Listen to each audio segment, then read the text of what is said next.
چنانچہ ابن ماجہ کی روایت ہے، نبی صاحب نے ارشاد فرمایا یخرج ناس من المشرق فیوطئون للمہدی، کہ مشرق سے لوگ نکلیں گے جو امام مہدی کی راہ کو ہموار کریں گے۔ اب سعودی عرب کے مشرق میں تو ہمارا ملک بنتا ہے، اس کا مطلب یہ کہ جس کو ہم وادی سندھ کہتے تھے نا پرانا، وہاں سے لوگ اٹھیں گے۔ یہ پاکستان اور افغانستان کے درمیان کا ایک علاقہ بنتا ہے۔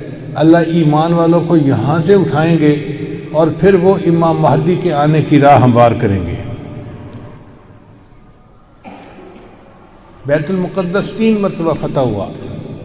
ایک مرتبہ عربوں نے فتح کیا حضرت عمر رضی اللہ عنہ کے زمانے میں بغیر لڑائی کے، کافروں نے چابیاں ہی حوالے کر دی تھی۔ دوسری فتح پھر کردستان کا ایک نوجوان تھا جس کا نام تھا صلاح الدین ایوبی، اس نے صلیبی جنگیں لڑی اور کافروں سے بیت المقدس کو فتح کروا لیا۔ اب تیسری مرتبہ وہ پھر فتح ہوگا، اور ہمارا یہ گمان ہے کہ اللہ تعالیٰ یہ اعزاز پاکستان کے لوگوں کو عطا فرمائیں گے انشاءاللہ۔ اس ملک کو اللہ نے بنوایا ہی اس لیے ہے کہ اس ملک سے اللہ تعالیٰ نے ایسی فوج اٹھانی ہے، ایسے لوگ اٹھانے ہیں کہ جو دین کے لیے اٹھیں گے اور امام مہدی کی راہ کو ہموار کر دیں گے، ان کے لشکر کے فوجی بنیں گے۔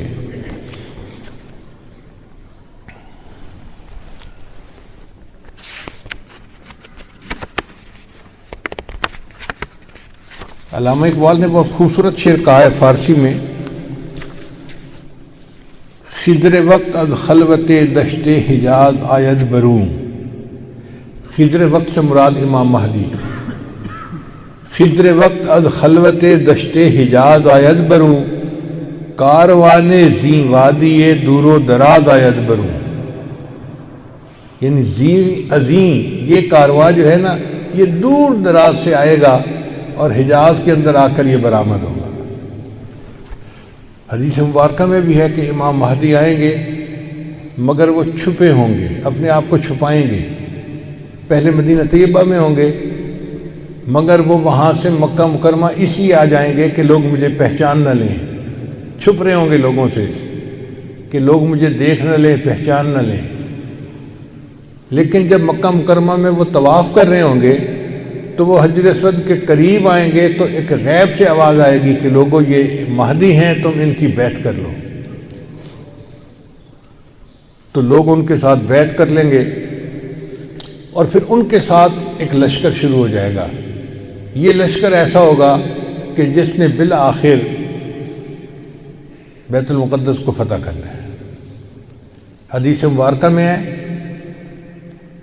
کہ کالے جھنڈے یہ لے کر لوگ اٹھیں گے اور وہ اس کو جا کر بیت المقدس کے اندر گاڑیں گے، یعنی امام مہدی کے ہاتھ پہ اللہ تعالیٰ بیت المقدس کو فتح کروائیں گے۔ پھر امام مہدی موجود ہوں گے تو ان کی موجودگی میں حضرت عیسیٰ علیہ السلام بھی آئیں گے۔ دمشق کی ایک مسجد ہے، اس مسجد میں وہ نماز کے لیے کھڑے ہوں گے، تکبیر کہی جائے گی تو اتنے میں حضرت عیسیٰ علیہ السلام اس مسجد کے مینارے کے اوپر اتریں گے آسمان سے۔ تو امام مہدی ان کو کہیں گے جی کہ آپ نماز پڑھائیں، اور وہ امام مہدی کو کہیں جی کہ آپ نماز پڑھائیں۔ چنانچہ حضرت عیسیٰ علیہ السلام کے حکم پر امام مہدی نماز پڑھائیں گے۔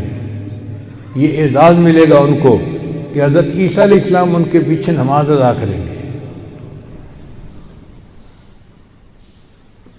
اب حضرت عیسیٰ علیہ السلام نبی علیہ السلام کی شریعت کے مطابق یہاں پر زندگی گزاریں گے۔ یہ ان کے لیے بھی اعزاز کہ انہوں نے دعا مانگی تھی کہ اللہ مجھے اپنے محبوب کی امت میں ہونے کا شرف عطا فرما، تو اللہ نے ان کو آسمانوں پہ بلا لیا اور پھر اللہ ان کو دوبارہ بھیجیں گے تاکہ وہ اس شرف کو حاصل کر سکیں۔ پھر حضرت عیسیٰ علیہ السلام بیت المقدس آئیں گے۔ اتنے میں دجال بھی آ جائے گا۔ اب دجال جو ہے وہ پوری دنیا کے اندر کفر کو پھیلائے گا۔ اس کے پاس ٹیکنالوجی ایسی ہوگی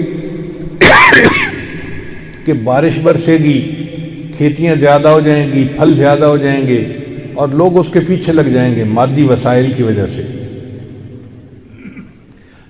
بلکہ حدیث پاک میں آتا ہے کہ اس کی پیروی کرنے والی عورتیں زیادہ ہوں گی، چونکہ عورتوں میں مادیت پرستی زیادہ ہوتی ہے، چمک دمک ان کو زیادہ کھینچتی ہے، تو یہ دجال کے فتنے میں زیادہ گرفتار ہوں گی۔ پھر حضرت عیسیٰ علیہ السلام کو جب پتہ چلے گا تو وہ دجال کی پیچھا کریں گے کہ اس کو قتل کریں۔ اب دجال وہاں سے بھاگے گا، تو بھاگ کے کہاں جائے گا؟ وہ اسرائیل جائے گا، اور وہاں پر ایک جگہ ہے، اس کا نام ہے باب لد۔ اس وقت بھی اسرائیل میں ایک ایئرپورٹ ہے، اس کا نام ہے لد ایئرپورٹ، شہر کا نام بھی لد ہے، اور اسرائیل والوں نے وہاں پر ایک دروازہ بنایا ہے، اس کے اوپر انہوں نے باقاعدہ لکھا ہے باب لد۔ 1400 سال پہلے نبی علیہ السلام نے فرما دیا کہ اس جگہ پر دجال پہنچے گا تو عیسیٰ علیہ السلام وہاں پر اس کو قتل کر دیں گے۔ بہت عرصہ میں یہ سوچتا رہا کہ دجال نے بھاگنا تھا تو کہیں پہاڑوں میں روپوش ہو جاتا، رشیا کے پہاڑ ہیں، دوسرے ملکوں میں پہاڑ ہیں، پہاڑی سلسلے تو بہت ہیں پوری دنیا میں، تو یہ مقام لد کا کیا معنی؟ بعد میں بات سمجھ میں آئی کہ لد کا جو ایئرپورٹ ہے نا وہ اسپیس پورٹ بھی ہے، یعنی وہاں سے جہاز بھی اڑتے ہیں اور وہاں سے خلائی گاڑیاں بھی اڑ کے خلا میں جاتی ہیں۔ اس کا مطلب یہ کہ دجال یہ چاہے گا کہ میں لد پہنچوں اور وہاں سے اسپیس شپ میں بیٹھ کے میں خلا میں چلا جاؤں، کیونکہ دنیا میں تو مجھے یہ نہیں چھوڑیں گے، تو میں یہاں دنیا سے چلا ہی جاؤں، تو اس کی کوشش یہ ہوگی کہ میں یہاں سے خلا میں چلا جاؤں، مگر اللہ تعالیٰ فضل فرمائیں گے اور عیسیٰ علیہ السلام اس کو اپنی فلائٹ لینے سے پہلے لد کے مقام پہ قتل کر دیں گے۔ پھر اس کے بعد عیسیٰ علیہ السلام بیت المقدس کے تخت پر بیٹھ کر پوری دنیا کے فیصلے کریں گے، پوری دنیا کی حکومت عیسیٰ علیہ السلام کے ہاتھ میں ہوگی۔ پھر عیسیٰ علیہ السلام صلیب کو توڑیں گے اپنے ہاتھوں سے، اور پھر یہود و نصارہ میں جو ان کی مخالفت کرے گا اس کو وہ قتل کریں گے، حتیٰ کہ ایک ایسا وقت آئے گا کہ پوری دنیا میں ایک بھی بندہ غیر مسلم نہیں رہے گا، سارے مسلمان ہوں گے۔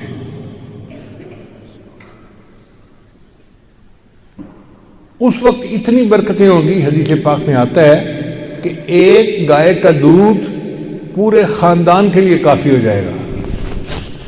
اب یہ بات تو سمجھ میں آتی ہے، آج ایسی گائے بن گئی ہیں جو 100 لیٹر دودھ دیتی ہیں ایک دن میں۔ اب 100 لیٹر تو واقعی پورے خاندان کے لیے کافی ہے، 40-50 گھروں کے لیے کافی ہو جاتی ہے۔ یہ باتیں نبی صاحب نے اس وقت فرمائیں جبکہ لوگوں کو اس کا تصور بھی نہیں ہو سکتا تھا۔ میرے آقا صلی اللہ علیہ وسلم کی نگاہ کیسی تھی؟ یہ نگاہ نبوت تھی جو بہت دور دیکھ لیتی تھی، کہ 1400 سال پہلے بیٹھ کر ایسی باتیں کی جیسے آج اپنی آنکھ سے دیکھ کے کوئی بندہ بات کر رہا ہوتا ہے۔ پھر عیسیٰ علیہ السلام فوت ہو جائیں گے، اور اس کے بعد جو بگاڑ آئے گا نا وہ پرماننٹ بگاڑ ہوگا، اور اس کے بعد پھر قیامت قائم ہوگی علی شرار الناس، ان لوگوں پر جو سب سے زیادہ شریر لوگ ہوں گے۔ تو ایسے لگتا ہے حالات سے کہ قیامت کے بڑی بڑی نشانیاں پوری ہو گئیں، اب امام مہدی کے آنے کا وقت بہت قریب ہے۔ یہ جو حالات میں اتنی بڑی تبدیلی نظر آ رہی ہے نا، یہ کسی چیز کا پیش خیمہ ہے۔